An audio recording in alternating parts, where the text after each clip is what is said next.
চলো আজ তোমাদের সাথে শেয়ার করছি চিকেন বাওয়ান, যেটা খেতে ভীষণ সুন্দর, একদম বাড়িতে বানানো, কোনো রকম ওভেন ছাড়া।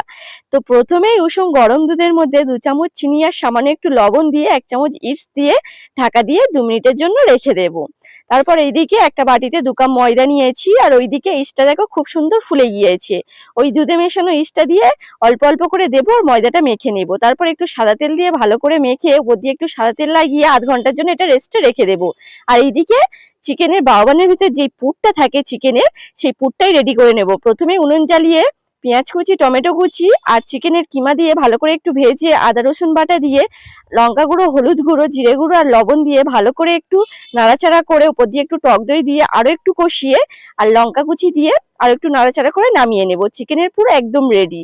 তারপর এইদিকে দেখো আধ ঘন্টা ডোটা রেখেছে, ঠিক কতটা ফুলে গিয়েছে ইস্টের কারণে। ভালো করে এবার ঠেসে ঠেসে মেখে নিতে হবে, কিন্তু ভিতরে যে বাতাসগুলো আছে সেগুলোই বের করে নিতে হবে।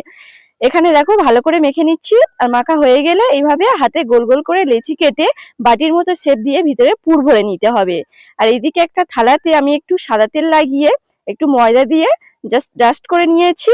কোনো রকম বেকিং পেপার লাগেনি আমার, তোমরা চাইলে বেকিং পেপার দিয়ে এইভাবে বানগুলো 2 মিনিটের জন্য রেস্টে রেখে দিতে পারো, দেখবে অনেকটা ফুলে ডাবল হয়ে গিয়েছে।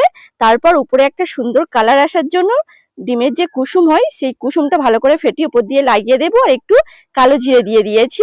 দিয়ে আমি এটা 15 মিনিট বেক করে নিয়েছি। আর দেখতেই পাচ্ছ ঠিক ফুলে কতটা বড় বড় হয়ে গিয়েছে বাওয়ানগুলো।